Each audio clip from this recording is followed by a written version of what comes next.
Hello and welcome. I'm going to do a demo on the neck, which is going to be pretty challenging because you're not going to be able to see exactly what I'm doing. So I'll try to describe it the best that I'm able to. The first thing I'm going to do is called combing the back of the neck. And this move, I use it every time I touch someone's neck. It's a great way, if someone has long hair, we can't demo the long hair part, but it's basically, you just pull your hand up the neck. It's not a deep move, it's more a myofascial kind of move, but you can just slide up, and then, so it's one after the other. And if the person I was working on had long hair, it's a great way to get hair out of the way. So I use this every time I work on someone's neck. And it's also really just a nice transition if you need to use one hand or need the other hand. So I use this all the time. So now what I'm going to do is I'm going to walk my feet down his spine. And you're not going to be able to see exactly what's going on. So I come in pretty close. And I use this knuckle. So my foot is resting on the side, sorry about that. And my feet are like that. And when I'm under his back, I'm lifting, so I go into the back and I lift up the spine, and then I slide in and I lift, and then I slide and I lift, and I slide and I lift. So my heels are on the mat and I'm lifting up. I get down as far as I'm comfortable doing. I'm usually down to the thoracic, the bottom of the thoracic back. And then I take my time coming back. So when I come back, I might do little circles, or I might do alternating, and I'll just work my way up. When you get up into the scapula, it's really nice to get your knuckle and push the scapula away from the spine. And just let me be clear that my feet are very close together. So this space in between my feet, that would be where the spinous processes are. So I'm very, very medial. So when I go down by the scapula, I'm in between the scapula and the spinous processes. So here's what it looks like. So I'm going to come in. Oh, a little detail thing. You can get tangled up in their shirt or on the sheet. So I'm just used to it. I'm pretty good at not getting tangled, but don't be surprised if that's one issue that you have. So I can take my fingers and hold the top of his shirt, and I'm going to lift his head, and then I get this foot under, and now I'm going to lift up and slide, lift up and slide, lift up and slide, lift and slide, lift and slide. And now. Okay, so his back is really tight. So I'm lifting him up. I'm going to come up a little bit higher just for his comfort. Okay, so here we go. So this is, I'm making circles with one side, and then I'll switch to the other side, making circles. I can alternate. Just make it rock back and forth. And now I'm up at the scapula. So really, it's his body weight that's giving me the pressure.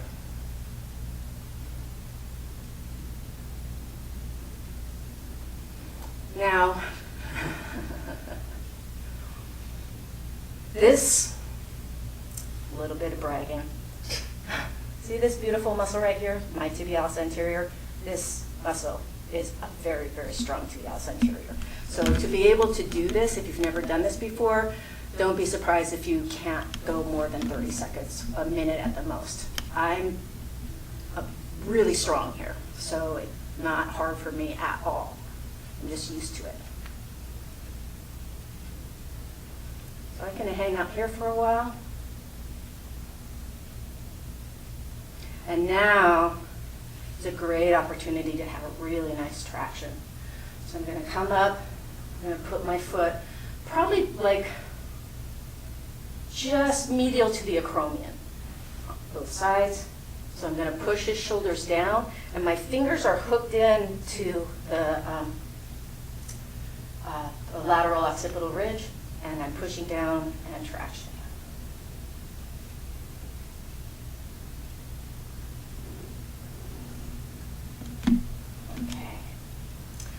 thing that I should have mentioned earlier, I've got a really nice pillow underneath me. So a lot of this work, we're sitting in a straddle position. The more pillow you get underneath you, the more comfortable you'll be. So if you're a very, very flexible person, you might not need a pillow at all. I like to have some, it makes my whole body feel a little bit better. So, so know that you can use that pillow. This next move is called the cervical rock. So the placement of your hands is crucial. You want the tips of your fingers to be at C1. So, but the pads of your fingers are going to be at the occipital ridge, okay? So, and my fingers, I usually drop my pinky down so that I usually have my fingers like this. And it's really, the positioning is really important. That's why usually in a classroom setting, I physically show the position so that they can feel it. So we'll do the best that we can, work with what we've got, right? So I'm going to come in. His head is going to be resting on the heels of my hand. So what my hands are going to do is notice as I slide my hands forward, I straighten my fingers. That should bring his chin up. And then I'm going to hook in and pull back, and that will bring his chin down. And then I relax back into the first position. I slide and lift, pull back, and then relax to the first position. People really enjoy it. It's right along the occipital ridge, so we've got bladder 10 and gallbladder 20. A lot of tension is here, so it's not surprising. I actually have people push their neck into my finger, so don't be surprised if you have that happen to you. So I'm going to come in. So my hands are on the mat. His head is on the heels of my hands. My fingers are right at the end, right at C1. So now I'm going to slide forward and lift. And then traction back. And then just relax. Slide and lift. Traction back.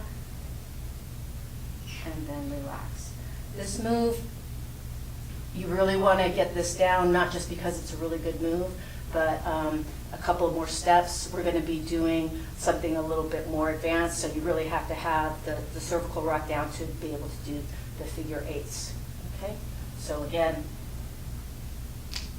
fingers right at C1, slide forward, straighten your fingers, traction back, and then relax.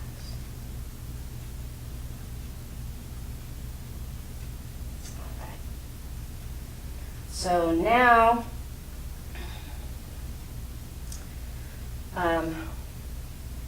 when I studied with Seymour, he was so adamant about not putting your hands on the mat. So I've practiced a lot of being able to move around and never resting. I mean, my hand might rest when it's on the body, but so I'm really good at not touching it.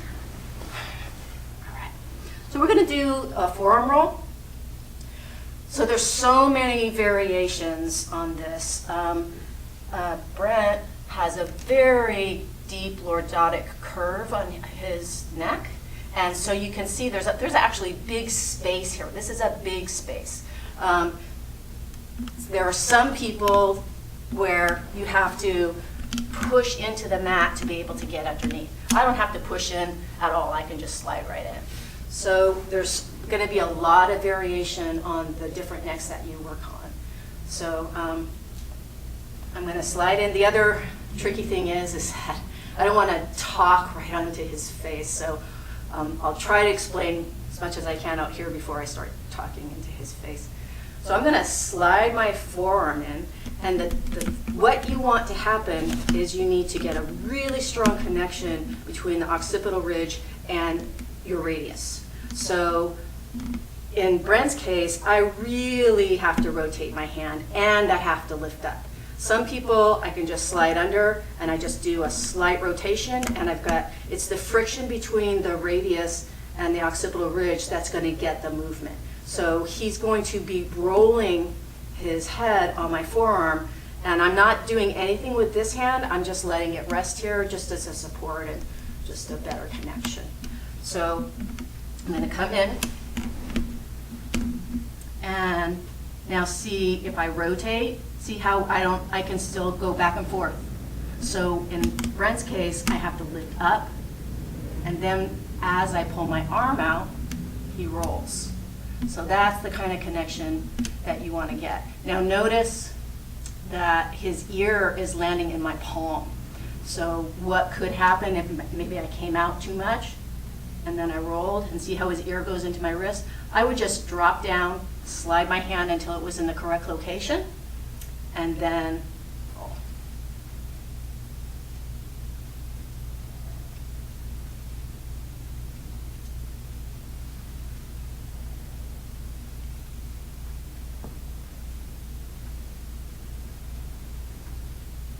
And then I'll come to center with his nose up. And then you can also do pretty nice traction here.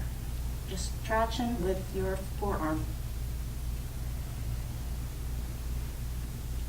And now I'm going to move to the other side.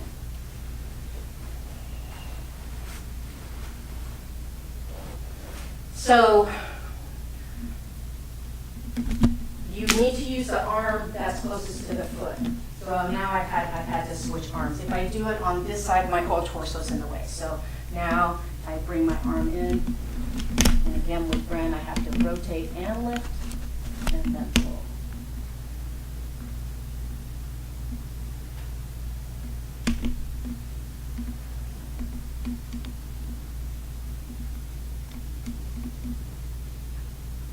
And obviously you would be working with their range of motion.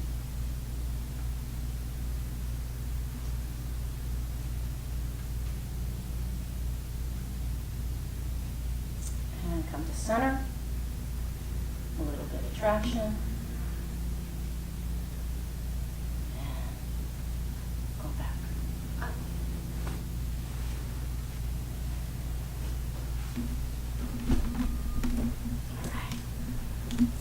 Now the figure eight.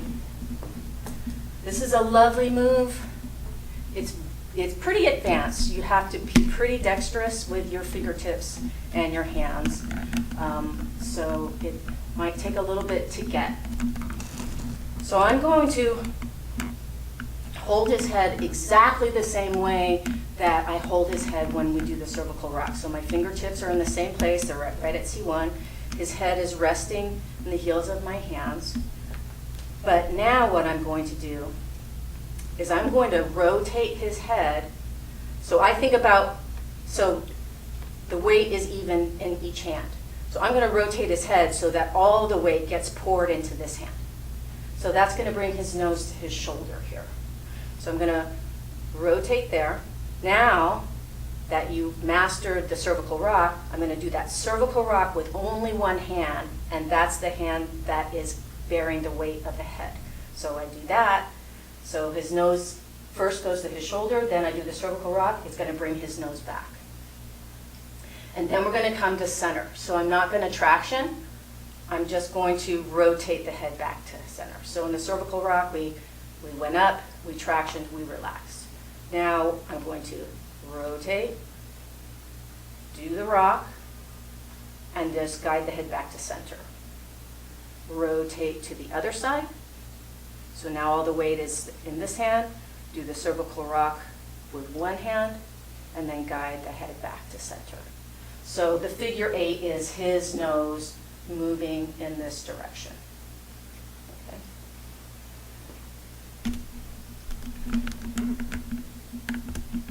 So getting that good placement.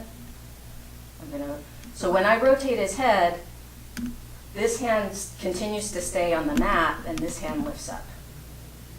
Now all the weight is in the hand. What is this? Right.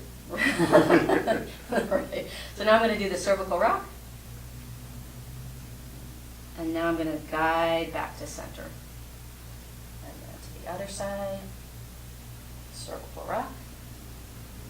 Guide back to center.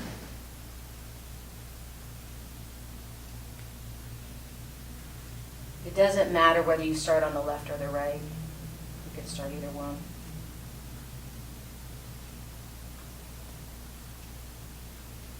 Just know when you work on necks, many people have places where they can't let go. It's really hard for a lot of people to completely give up control of their neck. So if you get some resistance, it's not surprising, especially if they've had an injury in their neck. So that's the neck treatment.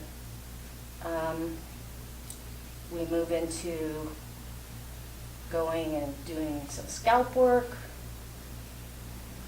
I like to follow the dew channel, so I'll hook my fingers up underneath, and then I walk, I alternate my fingers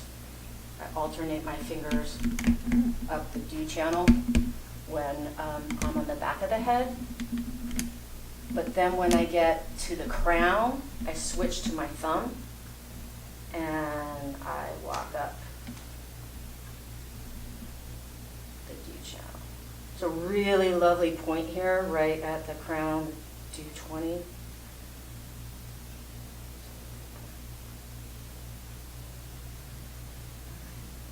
So the Shiatsu face recipe is pretty much the same as circulatory.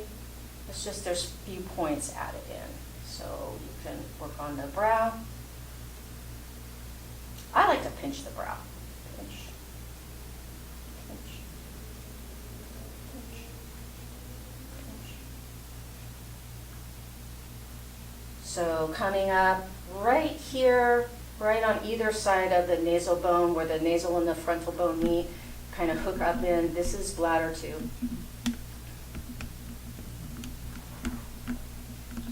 Actually, here's a fun little trick that I did when I was working at La Casa all the time. I'm sure you guys have had that experience where your client's lying face down and then they turn over and it's like, why do I always get stuffy when I lie face down? Well, it's usually mostly has to do with gravity and then maybe what the history of your sinuses. But I would come in and I would hold bladder 2, and then, so that's bladder 2, and then gallbladder 1 is right at the corners, and then really stomach 2. It's in line with the pupil, and it's just below the lower eye socket ridge. And those points are really helpful for clearing the sinuses. And so I'll go, oh, I can do something for your clogged sinuses, and I'll hold these points, and it'll go away, and they'll think I'm pretty special. You are pretty special. All right. So any other ear work, anything you want, and then your closure. Your closure is going to be what speaks to you. But that is the neck. Thank you very much.